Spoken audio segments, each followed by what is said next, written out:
Timothy, would you just pray even as we continue to spend some time in the Word, as the Lord has already started working, and John is going to be sharing now with the translation, me doing the translation into Kannada. So let's pray and give this time into the Lord's hands. So, Father, we just thank you, Lord, for this sweet, precious time of worship where our hearts have been knit to yours, Lord. We thank you. We thank you for friendship with God. We ask you in the name of Jesus now that, Father, you would unveil the mysteries of the Word of God. Lord, that plan that you have had from before the foundations of time, Lord, to redeem us, to draw us, Father. And I pray, God, that we would learn.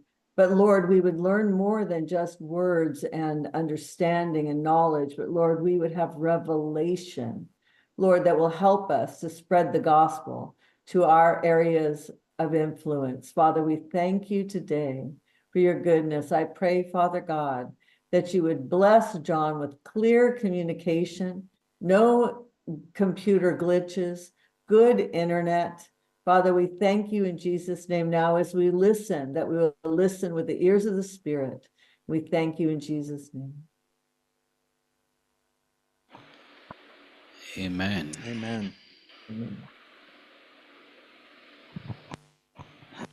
Amen. So, Pastor Shaker and many of the people, Pastor Daniel and many of the people on this in our worship time want to experience the Passover in relationship to the Last Supper, because that's exactly the last time that Jesus ate with his disciples was a Passover meal. That's where we get communion, right? Every time we talk about the bread or the cup. ಇಲ್ಲಿ ನಾವು pastor Abraham Shekhar ಅವರಾಗಿರ್ಬೋದು ಅಥವಾ ನಾನಾಗಿರ್ಬೋದು ಇನ್ನೂ ಅನೇಕರು ನಮ್ಮ ಮಧ್ಯದಲ್ಲಿ ಪಸ್ಕಾ ಹಬ್ಬದ ಕುರಿತಾಗಿ ಕಲಿಯುವುದಕ್ಕೋಸ್ಕರ ನಾವು ಉತ್ಸುಕರಾಗಿದ್ದೇವೆ. ಯಾಕೆಂದರೆ ಆ ಒಂದು ವಿಷಯವನ್ನು ನಮ್ಮ ಕರ್ತನಾದ ಯೇಸು ಕ್ರಿಸ್ತನು ತನ್ನ ಒಂದು ಕೊನೆಯ ದಿನಗಳಲ್ಲಿ ಆತನು ಮಾಡಿದಂಥ ಒಂದು ವಿಶೇಷವಾದ ಕಾರ್ಯವಾಗಿದೆ. And that, that bread and that cup comes from a very specific place within the Passover meal. And at some point in time in the future, we're actually going to go through the entire Passover together. But today, I'm going to give you an overview and prophetic insight into all 7 of the feasts of the Lord. ನಾವು ಬರುವ ದಿನಗಳಲ್ಲಿ ಈ ಒಂದು ಪಸ್ಕಾ ಹಬ್ಬದ ಒಂದು ವಿವರವಾಗಿ ಇದರ ಕುರಿತಾಗಿ ನಾವು ನೋಡಲಿದ್ದೇವೆ. ಆದರೆ ಈಗ ಈ ಸಮಯದಲ್ಲಿ ನಾವು ಕರ್ತನ ಹಬ್ಬಗಳು ಎಂಬುದಾಗಿ ಇರುವಂತಹ ಆ ಒಂದು ಕಾರ್ಯಗಳನ್ನು ನಾವು ಒಂದು ಚಿಕ್ಕದಾದ ರೀತಿಯಲ್ಲಿ ನಾವು 7 ಹಬ್ಬಗಳನ್ನು ಕೂಡ ನಾವು ನೋಡಲಿದ್ದೇವೆ. So we're going to start with a basic understanding that in Scripture there are 7 different feasts that the Lord has prescribed that he says will be forever. And we as the church have kind of lost touch with that because we think the feasts are a Jewish thing. ನಾವು ಒಂದು ಸರಳವಾದ ರೀತಿಯಲ್ಲಿ ಪ್ರಾರಂಭ ಮಾಡಬೇಕಾದರೆ ನಾವು ನೋಡುತ್ತೇವೆ ಸತ್ಯವೇದದಲ್ಲಿ 7 ಹಬ್ಬಗಳನ್ನು ಕರ್ತನು ನಮಗೋಸ್ಕರ ನೇಮಿಸಿರುವುದನ್ನು ನಾವು ನೋಡುತ್ತೇವೆ. ಆದರೆ ಈ ದಿನಗಳಲ್ಲಿ ಸಭೆ ಅನ್ನುವುದು ಆ ಒಂದು 7 ಹಬ್ಬಗಳ ಕುರಿತಾದಂತಹ ಒಂದು ಏನಂತೀವಿ ನಾವು ಇಂಪಾರ್ಟೆನ್ಸನ್ನು ಕಳೆದುಕೊಂಡಿರುವುದನ್ನು ಕೂಡ ನಾವು ನೋಡ್ತಾ ಇದ್ದೇವೆ. So 4 of the feasts that the Lord commands are in the spring, and they were fulfilled by Jesus in his first coming. 4 ಹಬ್ಬಗಳು, ಆ 7 ಹಬ್ಬಗಳಲ್ಲಿ 4 ಹಬ್ಬಗಳು ನಾವು ನೋಡುತ್ತೇವೆ. ಅದನ್ನು ನಾವು ಕನ್ನಡದಲ್ಲಿ ಏನು ಹೇಳ್ತೇವೋ ಗೊತ್ತಿಲ್ಲ. ಆ ಒಂದು ಸ್ಪ್ರಿಂಗ್ ಹಬ್ಬಗಳು ಎಂಬುದಾಗಿ ಕೂಡ ನಾವು ನೋಡುತ್ತೇವೆ.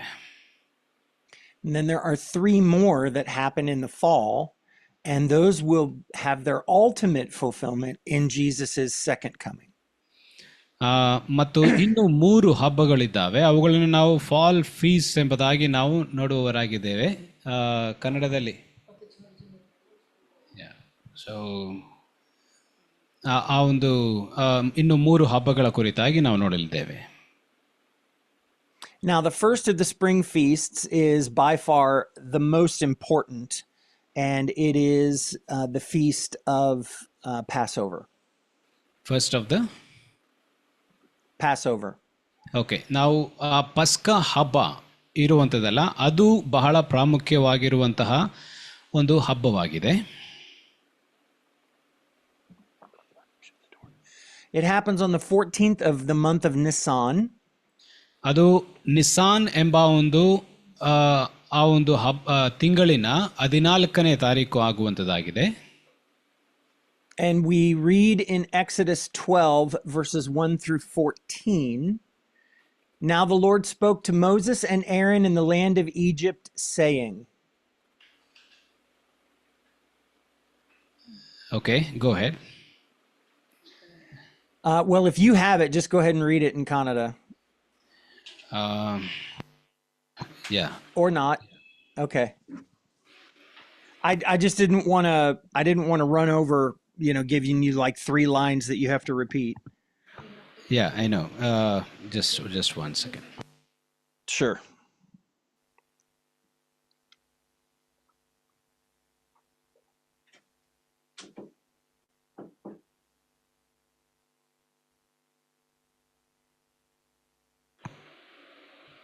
Yeah, could you give the scripture again? Exodus 12, 1 through 14. ನಾವು ನಿರ್ಗಮನ ಪುಸ್ತಕ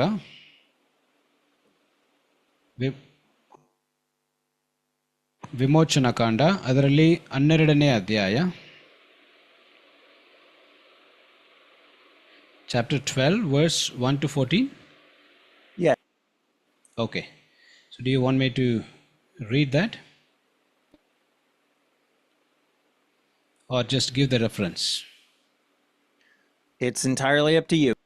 Yeah, we can, I think, just we are giving the reference. It's in the recording.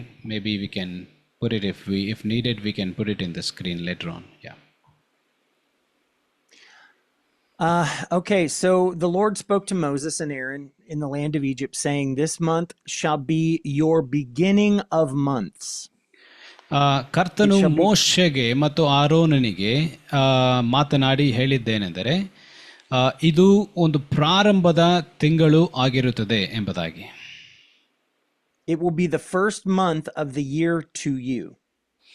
ಇದು ವರ್ಷದ ಪ್ರಾರಂಭದ ತಿಂಗಳಾಗಿರುತ್ತದೆ ನಿಮಗೆ ಎಂಬುದಾಗಿ. Now, it's important because he goes on to talk about, on the 10th of the month, you need to bring the lamb in and choose the lamb and bring him into the house and inspect the lamb and keep the lamb and get to know the lamb. And there's this whole period prior to the sacrifice. ನಾವು ನೋಡುತ್ತೇವೆ, ಬಲಿ ಕೊಡುವುದಕ್ಕಿಂತ ಮುಂಚೆ ಆ ಒಂದು ಕುರಿಮರಿಯನ್ನು ಪರೀಕ್ಷಿಸುವುದು, ಅದನ್ನು ಸಿದ್ಧಪಡಿಸುವುದು, ಶುದ್ಧಪಡಿಸುವುದು, ಅನೇಕ ವಿಧವಾದಂತಹ ಒಂದು ಕ್ರಿಯೆಗಳನ್ನು ನಾವು ಅಲ್ಲಿ ನೋಡುವಂಥವರಾಗಿದ್ದೇವೆ. And the scripture dictates that it needs to be a male lamb without blemish within the first year. ದೇವರ ವಾಕ್ಯವು ಹೇಳುವಂಥದ್ದಾಗಿದೆ, ಅದು ಒಂದು ಗಂಡು ಕುರಿಮರಿ ಆಗಿರಬೇಕು ಎಂಬುದಾಗಿ, ಯಾವುದೇ ಕಳಂಕವಿಲ್ಲದ ಒಂದು ಕುರಿಮರಿ.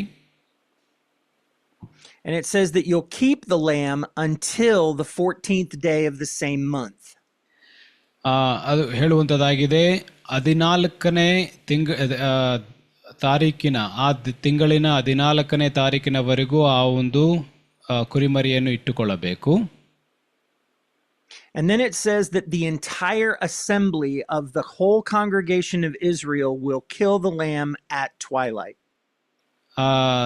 ಆ ಒಂದು ಕುರಿಮರಿಯನ್ನು ಇಸ್ರಾಯೇಲಿನ ದೇವರ ಮಕ್ಕಳಾಗಿರುವಂಥವರೆಲ್ಲರೂ ಕೂಡ ಸೇರಿಕೊಂಡು ಆ ಕುರಿಮರಿಯನ್ನು ಬಲಿ ಕೊಡಬೇಕು ಎಂಬುದಾಗಿ ನಾವು ನೋಡುತ್ತೇವೆ.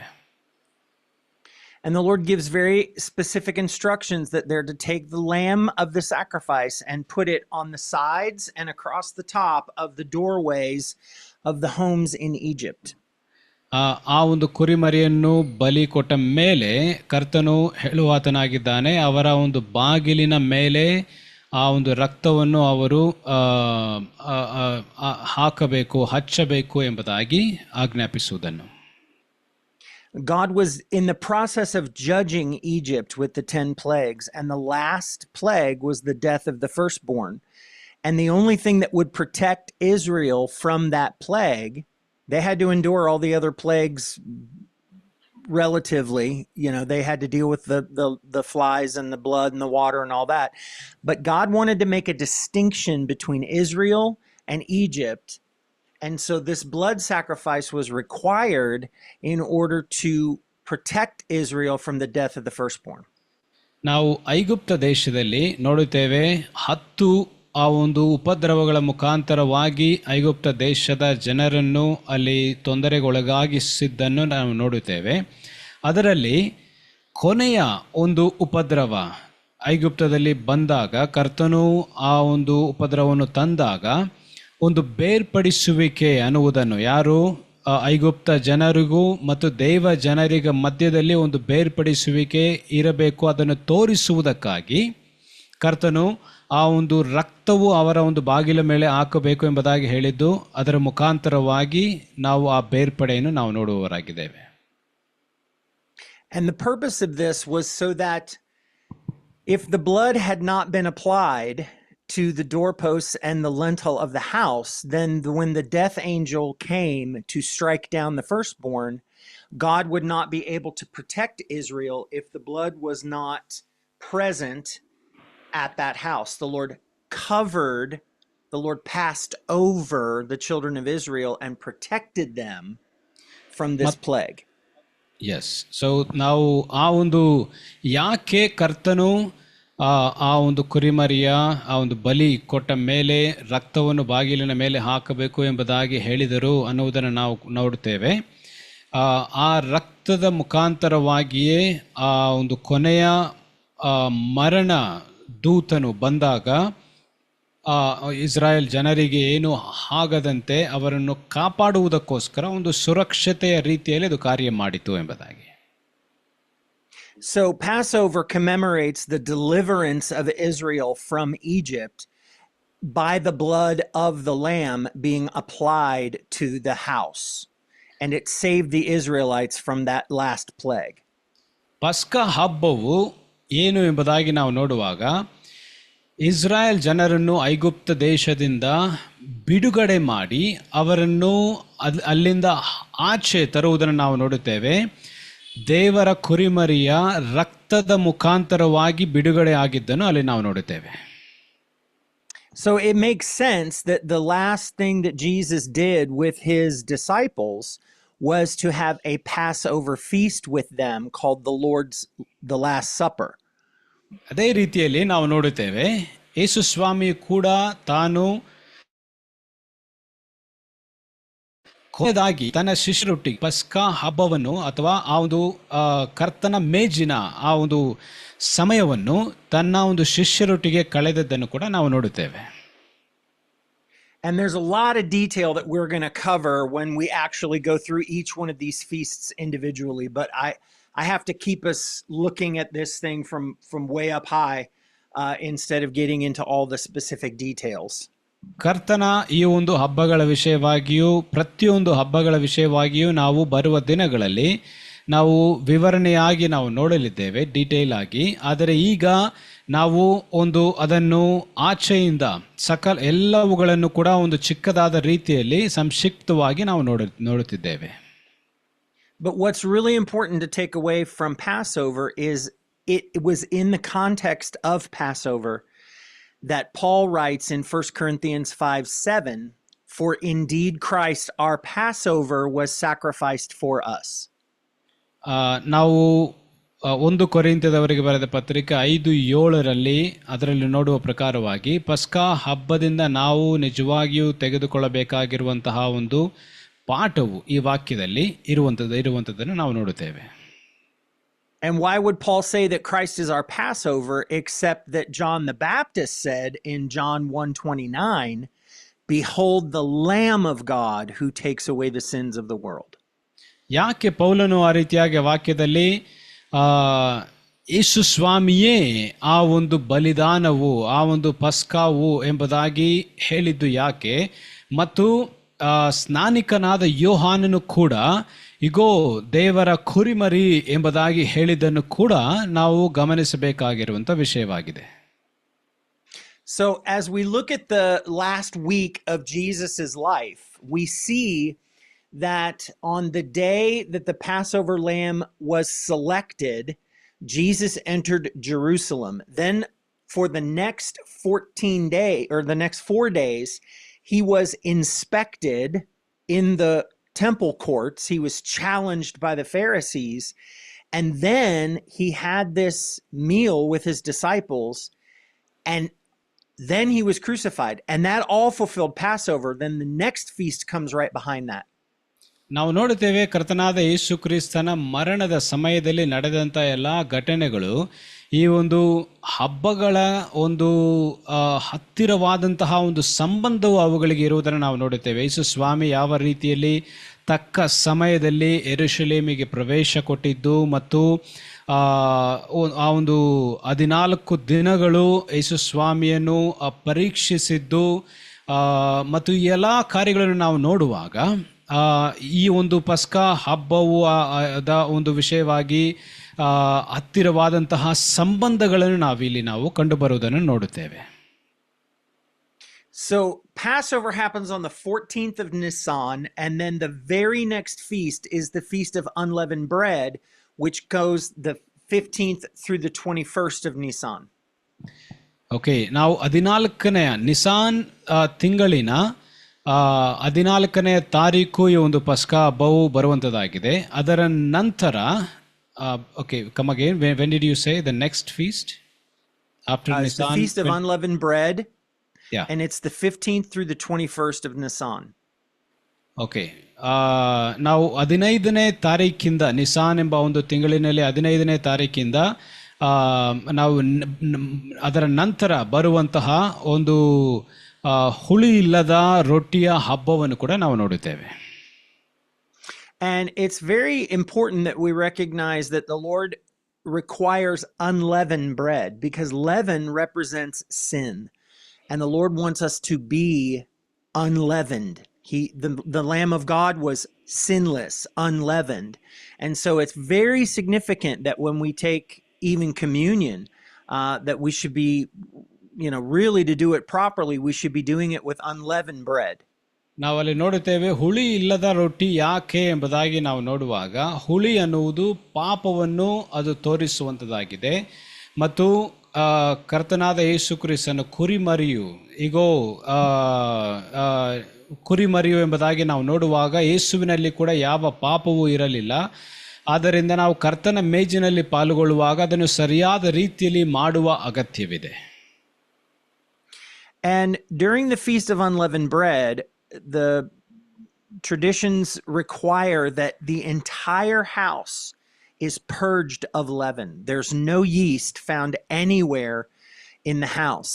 And that's significant because the Lamb of God, Yeshua, was unleavened, and that we're supposed to be reflecting then during this time that all of our sin is removed. And what's really significant is that any yeast that's found is either burned or buried.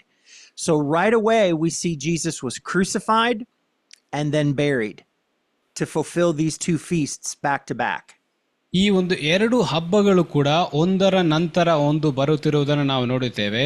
ಆ ಸಂದರ್ಭದಲ್ಲಿ ಹಳೆಯ ಒಡಂಬಡಿಕೆಯಲ್ಲಿ ಆ ಹುಳಿಯನ್ನು ಎಲ್ಲ ಕಡೆ ಇರುವುದನ್ನು ಕೂಡ ನಾವು ನೋಡುತ್ತೇವೆ.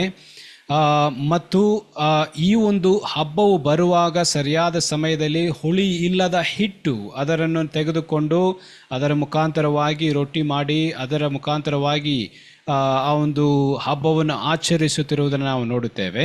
ಆ ರೀತಿಯಾಗಿ ಈ ಎಲ್ಲ ಕಾರ್ಯಗಳು ಕೂಡ ಬಹಳ ಹತ್ತಿರವಾದಂತಹ ಸಂಬಂಧವನ್ನು ಹೊಂದಿರುವುದನ್ನು ಅಂತೆಯಾಗಿದೆ. And Jesus said in John 6:35, he said, I am the bread of life. He who comes to me shall never hunger. He who believes in me will never thirst. And that's a direct reference to his body and his blood. ನಾವು ಯೋಹಾನನು ಬರೆದ ಸುವಾರ್ತೆ 6:35 ಕೂಡ ನಾವು ನೋಡುವ ಹಾಗೆ ಯೇಸು ಸ್ವಾಮಿ ಸ್ವತಃ ಆತನು ಹೇಳುವಾತನಾಗಿದ್ದಾನೆ, ನಾನೇ ಜೀವದ ರೊಟ್ಟಿ ಎಂಬುದಾಗಿ. ಆತನು ತನ್ನ ಒಂದು ಶರೀರದ ಕುರಿತಾಗಿ ಈ ಒಂದು ಮಾತನ್ನು ಹೇಳುತ್ತಿರುವುದನ್ನು ನಾವು ನೋಡುತ್ತೇವೆ. And Paul writes in 1 Corinthians 5:8, he says, let us keep the feast not with old leaven, nor with the leaven of malice or wickedness, but with the unleavened bread of sincerity and truth. ನಾವು ಪೌಲನು ಕೂಡ ಹೇಳುವುದನ್ನು ನಾವು ನೋಡುತ್ತೇವೆ 5:8 1 ಕೊರಿಂಥ. So is it 1 Corinthians, the reference? 1 Corinthians 5:8. Therefore 5:8. let us keep the feast. Yeah. So 1 ಕೊರಿಂಥ ಅದರಲ್ಲಿ 5:8 ನಾವು ನೋಡುತ್ತೇವೆ. ಅಲ್ಲಿ ಕೂಡ ಪೌಲನು ಹೇಳುತ್ತಿರುವುದನ್ನು ನಾವು ಆ ಒಂದು ಹುಳಿ ಇಲ್ಲದ ಹಿಟ್ಟಿನ ಮುಖಾಂತರವಾಗಿ ಅಥವಾ ರೊಟ್ಟಿಯ ಮುಖಾಂತರವಾಗಿ ನಾವು ಈ ಒಂದು ಪಸ್ಕ ಹಬ್ಬವನ್ನು ಆಚರಿಸಬೇಕು ಎಂಬುದಾಗಿ. Perfect. Excellent. Then the next feast is the Feast of First Fruits, and guess when it occurs? Next ನಾವು ಬರುವಂತಹ ಅದರ ನಂತರ ಬರುವಂತಹ ಒಂದು ಹಬ್ಬದ ಕುರಿತಾಗಿ ನಾವು ನೋಡುತ್ತಿದ್ದೇವೆ. Is the feast of, it's called the Feast of First Fruits. ಮೊದಲನೆಯ ಒಂದು ಫಲದ ಹಬ್ಬವು ಎಂಬುದಾಗಿ. It occurs on the first day of the week following Passover. Come again. The first day of the week following Passover. So basically it would be Sunday.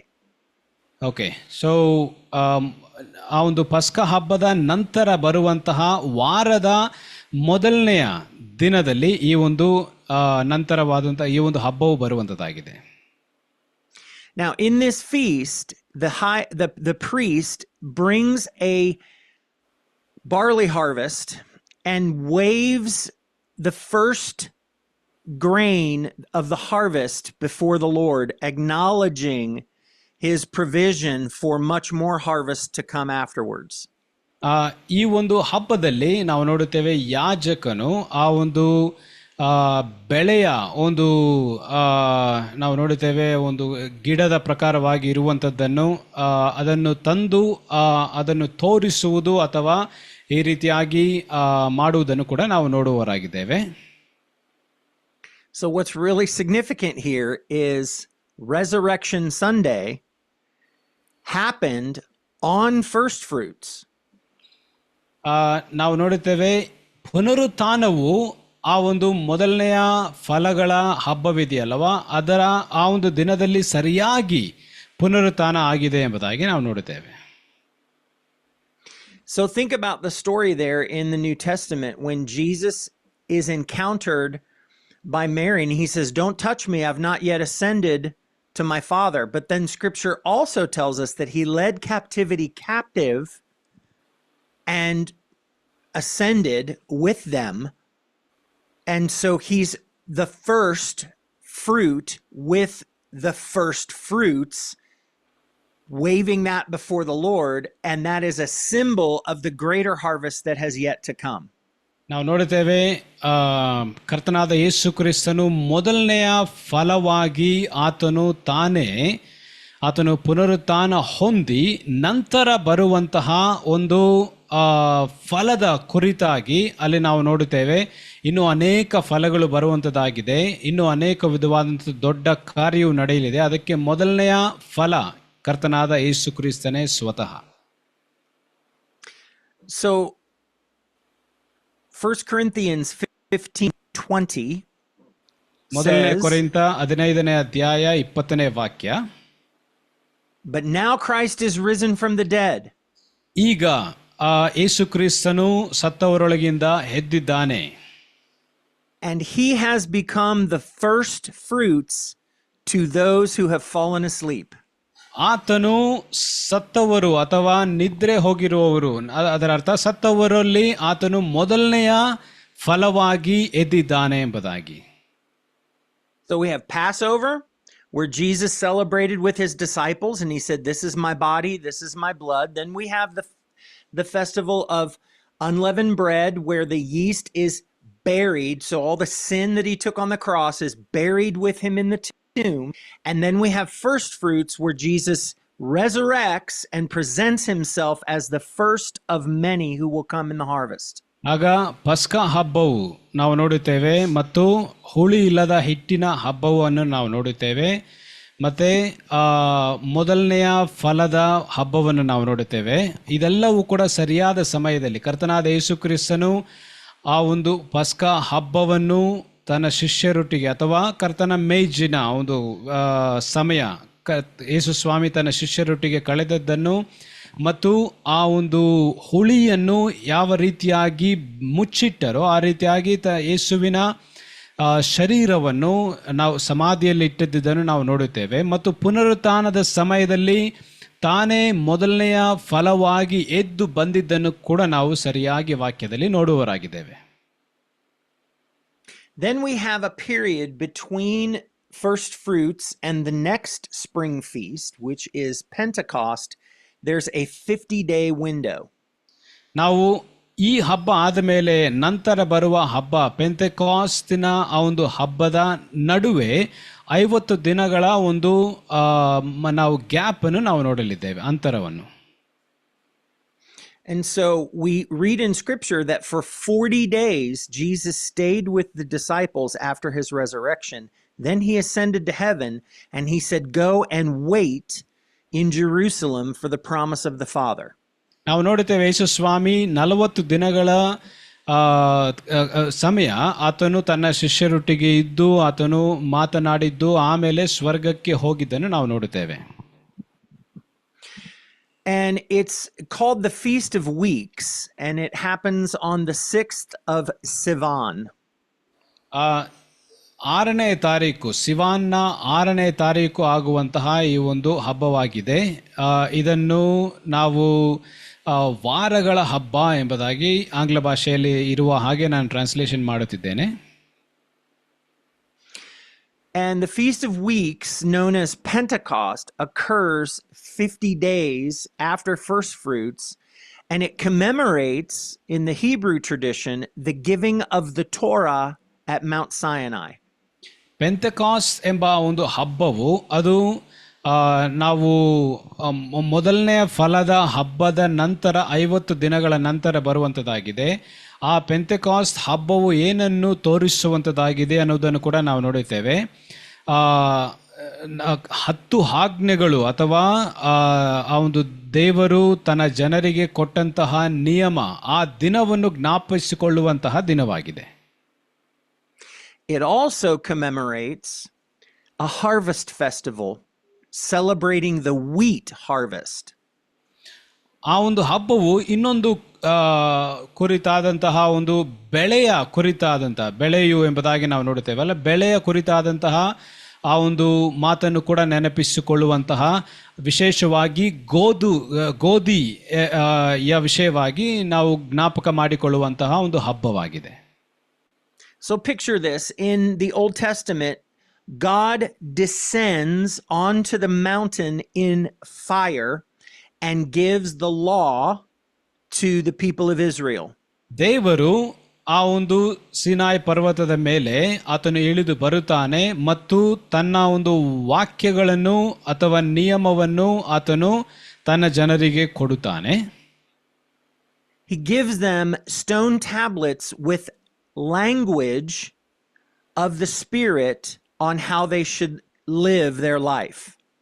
ಆತನು ತನ್ನ ಒಂದು ಆಜ್ಞೆಗಳನ್ನು ಕೊಟ್ಟು ಹೇಗೆ ಆ ಜನರು ತನ್ನ ದೇವರ ಜನರು ಜೀವಿಸಬೇಕು ಅನ್ನುವುದನ್ನು ಆ ಒಂದು ನಿಯಮಗಳಲ್ಲಿ ದೇವರು ತನ್ನ ಜನರಿಗೆ ಕೊಡುವಾತನಾಗಿದ್ದಾನೆ. And then there's this incredible waiting period between the time of the giving of the law at Sinai and the day of Pentecost in Acts chapter 2. ನಾವು ನೋಡುತ್ತೇವೆ ದೇವರು ಆ ಒಂದು ಸಿನಾಯ್ ಪರ್ವತದ ಮೇಲೆ ಆತನು ಕೊಟ್ಟಂತಹ ತನ್ನ ಒಂದು ವಾಕ್ಯವನ್ನು ಅಥವಾ ಆಜ್ಞೆಗಳನ್ನು ಕೊಟ್ಟರು ದೇವರು. ಆ ಸಮಯಕ್ಕೂ ಮತ್ತು ಪೆಂತೆಕಾಸ್ಟ್ ಹಬ್ಬ ನಾವು ಅಪೊಸ್ತಲರ ಕೃತ್ಯಗಳಲ್ಲಿ ನಡೆಯುವುದಕ್ಕೂ ಅನೇಕ ವರ್ಷಗಳು ದೊಡ್ಡ ಅಂತರವನ್ನು ಅಥವಾ ಗ್ಯಾಪನ್ನು ನಾವು ಅಲ್ಲಿ ನೋಡುವವರಾಗಿದ್ದೇವೆ. And if you remember, there's an Old Testament prophet who says, there is come a day when I will make a new covenant with the house of Israel, and I will write my law on their hearts. ನಾವು ನೋಡುತ್ತೇವೆ ಪ್ರವಾದಿಗಳಲ್ಲಿ ಒಬ್ಬ ಪ್ರವಾದಿ ದೇವರ ವಾಕ್ಯದಲ್ಲಿ ಬರೆದಿರುವುದನ್ನು, ನಾನು ಒಂದು ದಿನವನ್ನು ತರಲಿದ್ದೇನೆ ಹಾಗೂ ಬರುವ ದಿನಗಳಲ್ಲಿ. What was the prophecy? Would you come again? There's coming a day when I will make a new covenant with the house of Israel, and I will write my law on their hearts. Okay, ಆ ಪ್ರವಾದನೆ ಏನಾಗಿತ್ತು ಅಂದರೆ, ಒಂದು ದಿನವು ಬರುತ್ತಿದೆ, ನಾನು ನನ್ನ ಆಜ್ಞೆಗಳನ್ನು ನನ್ನ ಜನರ ಹೃದಯದ ಮೇಲೆ ನಾನು ಬರೆಯುತ್ತೇನೆ ಎಂಬುದಾಗಿ. And this is really significant because where Jesus presented the barley harvest at first fruits, that was leading those who had died prior, leading captivity captive. That was the barley harvest. Pentecost is the wheat harvest. And so God comes in fire to the upper room, and Peter stands up and preaches the gospel, and 3,000 are harvested into the kingdom. Okay, that was long. Okay, we can shorten it a little bit. Yeah, please. So at Sinai on Pentecost, at Sinai, God comes down in fire. Okay, Sinai ಪರ್ವತದಲ್ಲಿ ನಾವು ನೋಡುತ್ತೇವೆ ದೇವರು ಆತನು ಅಗ್ನಿಯೋಪಾದಿಯಲ್ಲಿ ಆತನು ಇಳಿದು ಬರುವುದನ್ನು. And now on the day of Pentecost in Acts chapter 2, God comes down in fire. Yes, ಅಪೊಸ್ತಲರ ಕೃತ್ಯಗಳಲ್ಲಿ ಕೂಡ ನಾವು ನೋಡುತ್ತೇವೆ ದೇವರು ಆತನು ಅಗ್ನಿಯೋಪಾದಿಯಲ್ಲಿ ತನ್ನ ಒಂದು ಜನರ ಮೇಲೆ ಇಳಿದು ಬರುವುದನ್ನು. Where he gave them heavenly language on stone tablets at Sinai, he's now giving them heavenly language written on their hearts to fulfill that Old Testament prophecy. ಆತನು ಹಳೆ ಒಡಂಬಡಿಕೆಯಲ್ಲಿ ಯಾವ ರೀತಿಯಲ್ಲಿ ಸ್ವರ್ಗೀಯ ಭಾಷೆಯ ಒಂದು ಆಜ್ಞೆಗಳನ್ನು ಆತನು ಆ ಒಂದು ಕಲ್ಲುಗಳ ಮೇಲೆ ಬರೆದು ಆತನು ಕೊಟ್ಟನು, ಅದೇ ರೀತಿಯಲ್ಲಿ ಹೊಸ ಒಡಂಬಡಿಕೆಯಲ್ಲಿ ಆತನು ಅನ್ಯನ್ಯ ಭಾಷೆಗಳ ಮುಖಾಂತರವಾಗಿ ಮಾತನಾಡುವುದನ್ನು ನಾವು ಅಪೊಸ್ತಲರ ಕೃತ್ಯಗಳಲ್ಲಿ ದೇವರು ತನ್ನ ಜನರಿಗೆ ಅನುಗ್ರಹಿಸುವುದನ್ನು ನೋಡುತ್ತೇವೆ. Where Jesus on first fruits represented the barley harvest of first fruits by leading captivity captive, Peter on the day of Pentecost represents the wheat harvest by preaching and 3,000 people coming into the kingdom. So Yesu ಸ್ವಾಮಿಯು ಆತನು ಪುನರುತ್ಥಾನದ ಒಂದು ಸಮಯದಲ್ಲಿ ಮೊದಲನೆಯ ಫಲವಾಗಿ ತನ್ನನ್ನು ತಾನೇ ತೋರಿಸಿಕೊಳ್ಳುವುದನ್ನು ನಾವು ನೋಡುತ್ತೇವೆ. ಹಾಗೂ ಗೋಧಿಯ ಆ ಒಂದು ಹಬ್ಬ ಎಂಬುದಾಗಿ ನಾವು ನೋಡುತ್ತೇವೆ. ಪೇತ್ರನ ಮುಖಾಂತರವಾಗಿ ಆ ಒಂದು 3,000 ಜನರು ಯೇಸು ಸ್ವಾಮಿಯನ್ನು ತಿಳಿದುಕೊಂಡು ರಕ್ಷಣೆ ಮಾರ್ಗಕ್ಕೆ ಬಂದಿದ್ದು ಅಲ್ಲಿ ನಾವು ಅದು ಕೂಡ ನೆರವೇರುತ್ತಿರುವುದನ್ನು ನಾವು ನೋಡುತ್ತಿದ್ದೇವೆ. Pentecost is also significant because it recaptures another event that took place, scholars believe, at Pentecost or at that time of the calendar, way back at the Tower of Babel. ಪೆಂತೆಕಾಸ್ಟ್ ದಿನದ ಆ ಒಂದು ಹಬ್ಬದ ಸಮಯದಲ್ಲಿ ಇನ್ನೊಂದು ವಿಷಯವು ಕೂಡ ನಡೆದಿದ್ದನ್ನು ನಾವು ನೋಡುತ್ತೇವೆ. ಆ ಒಂದು ಬಾಬೆಲ್ ಒಂದು ಅಥವಾ ಒಂದು ಕಟ್ಟಡ ಇದೆಯಲ್ಲವಾ, ಅದರ ಮುಂಚೆ ನಡೆದಂತಹ ಒಂದು ಸಂಗತಿಯನ್ನು ಅದು ತೋರಿಸುವಂಥದ್ದಾಗಿದೆ. So what's very significant here is that all the people were of one language at the Tower of Babel. ಅಲ್ಲಿ And nothing, God said, nothing was impossible for them. ಅಲ್ಲಿ ನಾವು ನೋಡುತ್ತೇವೆ ಆ ಆ ಒಂದು ಬಾಬೇಲ್ ಆ ಒಂದು ಕಟ್ಟಡ ಆದ ಸಮಯದಲ್ಲಿ ಅವರಿಗೆ ಇರುವಂತಹ ಒಂದು ಭಾಷೆ, ಎಲ್ಲರೂ ಕೂಡ ಒಂದೇ ಭಾಷೆಯನ್ನು ಮಾತನಾಡುತ್ತಿದ್ದರು. ಆಗ ಅಲ್ಲಿ ಕರ್ತನು ಹೇಳಿದರು, ಇವರಿಗೆ ಅಸಾಧ್ಯವಾದದ್ದು ಯಾವುದೂ ಇಲ್ಲ ಎಂಬುದಾಗಿ. So he had to scatter their language to keep them from accomplishing what they had purposed in their heart to build. So ಆ ಸಮಯದಲ್ಲಿ ಕರ್ತನು ದೇವರು ಅವರ ಒಂದು ಭಾಷೆಗಳಲ್ಲಿ ಒಂದು ಗಲಿಬಿಳಿಯನ್ನು ತಂದು ಅವರ ಭಾಷೆಗಳನ್ನು ಬದಲಾಯಿಸಿ ಬೇರೆ ಬೇರೆಯಾಗಿ ಮಾಡಬೇಕಾದ ಅಗತ್ಯ ಬಂದಿತ್ತು. ಯಾಕೆಂದರೆ ಅವರು ತಮ್ಮ ಹೃದಯಗಳಲ್ಲಿ ಅಂದುಕೊಂಡಿದ್ದನ್ನು ಅವರು ಮಾಡಲು ಅಸಾಧ್ಯವಾಗಬೇಕು, ಅದಕ್ಕಾಗಿ. But here at Pentecost, God redeems what happened at Babel and brings everyone together in a heavenly language, in tongues, that brings unity, and then they're able to accomplish what God wanted them to accomplish with the instructions that he had given them after the flood. Okay, ಇಲ್ಲಿ ನಾವು ಹೊಸ ಒಡಂಬಡಿಕೆಯಲ್ಲಿ, ಹಳೆ ಒಡಂಬಡಿಕೆಯಲ್ಲಿ ನಾವು ನೋಡಿದೆವು, ದೇವರು ಅವರಿಗಿದ್ದಂಥ ಒಂದೇ ಭಾಷೆಯನ್ನು ಆತನು ಬೇರೆ ಬೇರೆಯಾಗಿ ಮಾಡಿದನು. ಯಾಕೆಂದರೆ ಅವರು ಉದ್ದೇಶ ಮಾಡಿಕೊಂಡಿದ್ದಂತಹ ಕಾರ್ಯ ಅದು ತಪ್ಪಾಗಿತ್ತು. ಆದರೆ ಹೊಸ ಒಡಂಬಡಿಕೆಯಲ್ಲಿ ಕರ್ತನು ತನ್ನ ಜನರಿಗೋಸ್ಕರ ಇಟ್ಟುಕೊಂಡಿದ್ದಂಥ ಒಳ್ಳೆಯ ಉದ್ದೇಶವನ್ನು ನೆರವೇರಿಸುವುದಕ್ಕಾಗಿ ಆ ಒಂದು ಬಾಬೇಲ್ ಕಟ್ಟಡದ ಸಮಯದಲ್ಲಿ ಮಾಡಿದ್ದನ್ನು ಕರ್ತನು ತಿರುಗಿ ವಾಪಸ್ ಕೊಟ್ಟಿದ್ದನ್ನು ನಾವು ನೋಡುತ್ತೇವೆ. ಸ್ವರ್ಗೀಯ ಭಾಷೆ, ಒಂದೇ ಭಾಷೆಯನ್ನು ಎಲ್ಲ ದೇವ ಜನರಿಗೆ ಕೊಟ್ಟು ಕರ್ತನ ಒಳ್ಳೆಯ ಉದ್ದೇಶವನ್ನು ನೆರವೇರಿಸುವುದಕ್ಕಾಗಿ ಅದನ್ನು ಕೊಟ್ಟು ಬಲಪಡಿಸಿದ್ದನ್ನು ನಾವು ನೋಡುತ್ತೇವೆ. After the flood, God gave Noah the same commandment he gave Adam: be fruitful, multiply, fill the earth, and subdue it. ನಾವು ಆದಾಮನಿಗೆ ಕೊಟ್ಟಂತಹ ಆಜ್ಞೆಯನ್ನೇ ನೋವನಿಗೂ ಕೂಡ ನಾವು ದೇವರು ಕೊಡುತ್ತಿದ್ದನ್ನು ನಾವು ನೋಡುತ್ತೇವೆ. ನೀನು ಆಶೀರ್ವಾದ ಹೊಂದು ಫಲಭರಿತವಾಗಿರೋ, ಭೂಮಿಯನ್ನು ತುಂಬಿಕೋ ಎಂಬುದಾಗಿ ನಾವು ದೇವರು ಹೇಳುತ್ತಿದ್ದನ್ನು ನಾವು ನೋಡುತ್ತೇವೆ. That command was given not very far away from your country. It was given on the Mount Ararat up in Nepal. ಈ ಒಂದು ಆಜ್ಞೆ ದೇವರು ನೋವನಿಗೆ ಕೊಟ್ಟಿದ್ದು ಅದು ನಮ್ಮ ಒಂದು ಭಾರತ ದೇಶಕ್ಕೆ ದೂರವಾದಂತಹ ಒಂದು ಸ್ಥಳವಲ್ಲ. ನಾವು ನೋಡುವಂಥ ನಮ್ಮ ಹತ್ತಿರ ಇರುವಂತಹ ನೇಪಾಲ್ ದೇಶದಲ್ಲಿ ಅದನ್ನು ಆಗಿದ್ದನ್ನು ನಾವು ನೋಡುತ್ತೇವೆ. But over the years, as they multiplied, they said, no, we're not going to spread around the whole planet. We're going to gather here at Babel, and we're going to make a name for ourselves right here. Okay, it was Tower of Babel, right? At Tower of Babel. Yeah.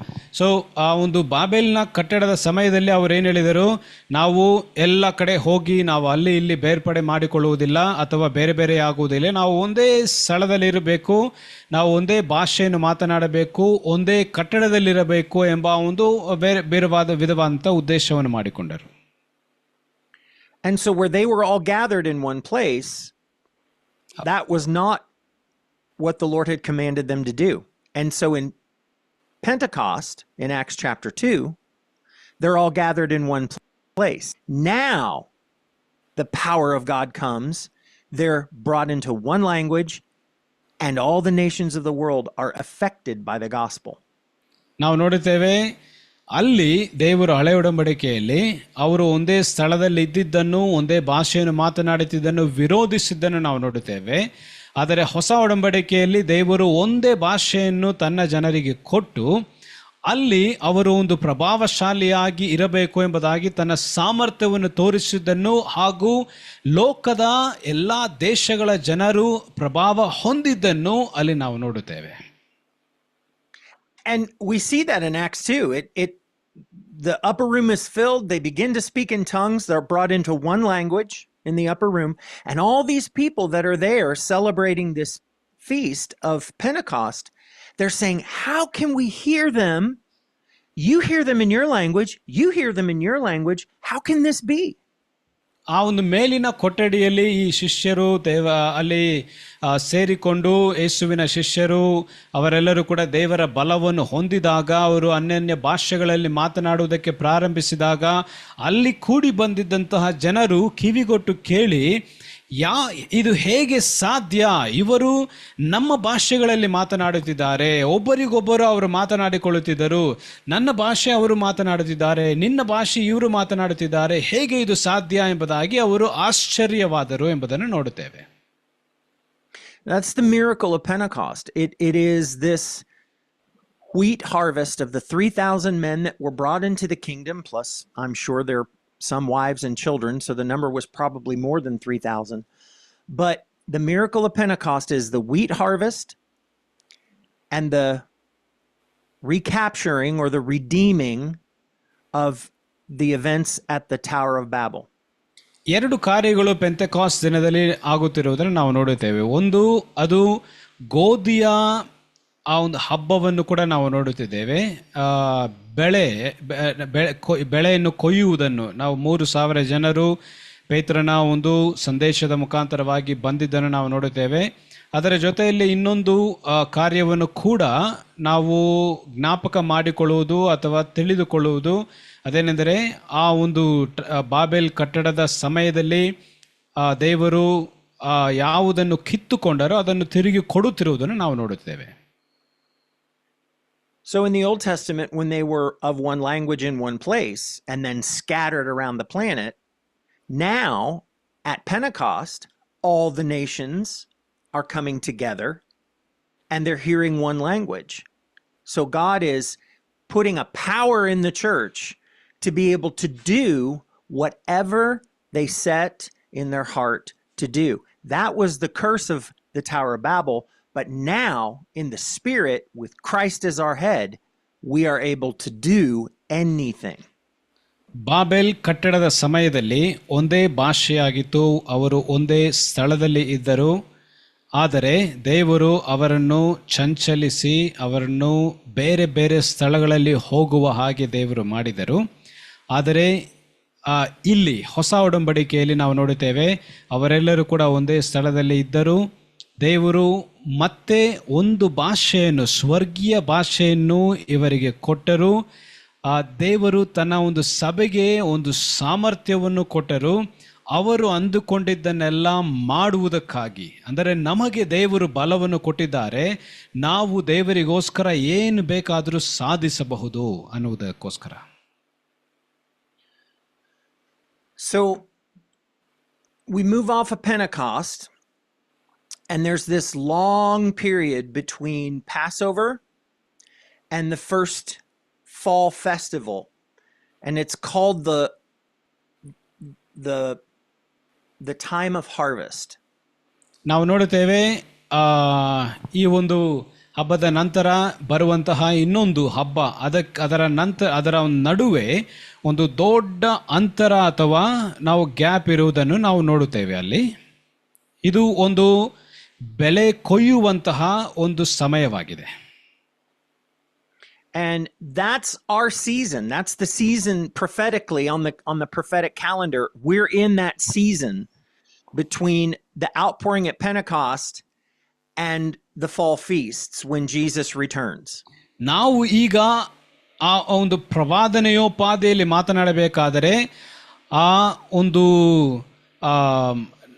ಒಂದು ಪೆಂತೆಕಾಸ್ಟ್ನ ಒಂದು ಹಬ್ಬ ಆಗಿ next ಬರುವಂತ ಹಬ್ಬದ ಮಧ್ಯದಲ್ಲಿ ಈಗ ನಾವು ಇದ್ದೇವೆ.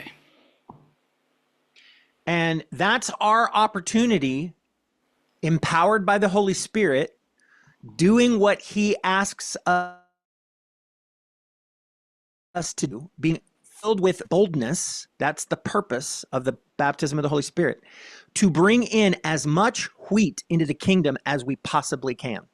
ಓಕೆ, ಈ ಸಮಯದಲ್ಲಿ ದೇವರು ನಮಗೆ ಒಂದು ಅವಕಾಶವನ್ನು ಮಾಡಿಕೊಟ್ಟಿರುವುದನ್ನು ನಾವು ನೋಡುತ್ತೇವೆ. ಯಾಕೆಂದರೆ ಇದು ಬೆಲೆ ಕೊಯ್ಯುವಂತಹ ಒಂದು ಸಮಯವಾಗಿದೆ. ಈ ಸಮಯದಲ್ಲಿ ದೇವರು ತನ್ನ ಆತ್ಮನನ್ನು ಕೊಟ್ಟು, ತನ್ನ ಬಲವನ್ನು ಕೊಟ್ಟು, ಸ್ವರ್ಗೀಯ ಭಾಷೆಯನ್ನು ಕೊಟ್ಟು ನಾವು ಆದಷ್ಟು ಬೆಲೆಯನ್ನು ನಾವು ಕೊಯ್ಯಬೇಕು, ಅಂದರೆ ಅನೇಕ ಜನರನ್ನು ದೇವರ ರಾಜ್ಯದಲ್ಲಿ ಕರೆತರಬೇಕು. ಈ ಸಮಯವನ್ನು ಆತನು ನಮಗೆ ಕೊಟ್ಟಿದ್ದಾರೆ.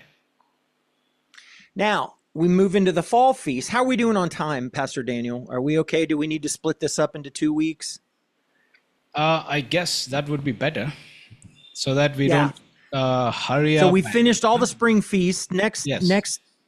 Next time we gather, we'll finish the 3 in the fall. They're That very would be short fantastic, yeah. and have a lot of significance. The translation's taking a little longer than I anticipated, but Yeah. that's the spring feasts, and they've all been fulfilled up to Pentecost, and we are now in that waiting period where our responsibility is to pull in the harvest. Absolutely. ನಾವು ಈ ಸಮಯದಲ್ಲಿ ನಾವು ನೋಡುತ್ತೇವೆ, ಇಂಥ ಒಂದು ಅದ್ಭುತವಾದಂತಹ ಸಮಯವಿದೆ. ನಾವು ಈ ಒಂದು ಹಬ್ಬಗಳ ಕುರಿತಾಗಿ ನಾವು ನೋಡುತ್ತಿರುವಾಗ, ಬರುವಂತಹ ಇನ್ನು 3 ಹಬ್ಬಗಳ ಕುರಿತಾಗಿ ನಾವು ಬರುವ ವಾರ ನಾವು ನೋಡಲಿದ್ದೇವೆ. ಎಷ್ಟು ಜನರಿಗೆ ಇದು ಆಸಕ್ತಿ ಆಗಿದೆ ಎಂಬುದಾಗಿ ನನಗೆ ಗೊತ್ತಿಲ್ಲ. ನೀವು ಏನಾದರೂ ಇದರ ವಿಷಯವಾಗಿ ಸಂಶಯಗಳಿದ್ದರೆ ನಮಗೆ ನೀವು ಕೇಳಬಹುದು. ಅದರ ವಿಷಯವಾಗಿ ನಾವು ನಿಮಗೆ ಹೇಳಿಕೊಡುತ್ತೇವೆ. ಈಗ ನಾವು ಆ ಒಂದು ವೇಟಿಂಗ್ ಪೀರಿಯಡ್ನಲ್ಲಿ, ನಾವು ಕಾಯುವಂತಹ ಒಂದು ಸಂದರ್ಭದಲ್ಲಿದ್ದೇವೆ. ಆದಷ್ಟು ನಾವು ಕರ್ತನಿಗೆ ದೇವರ ಜನರನ್ನು ಗೆಲ್ಲುವುದಕ್ಕೋಸ್ಕರ. I was just telling them also that we are dividing the sessions, and I was perfect. telling them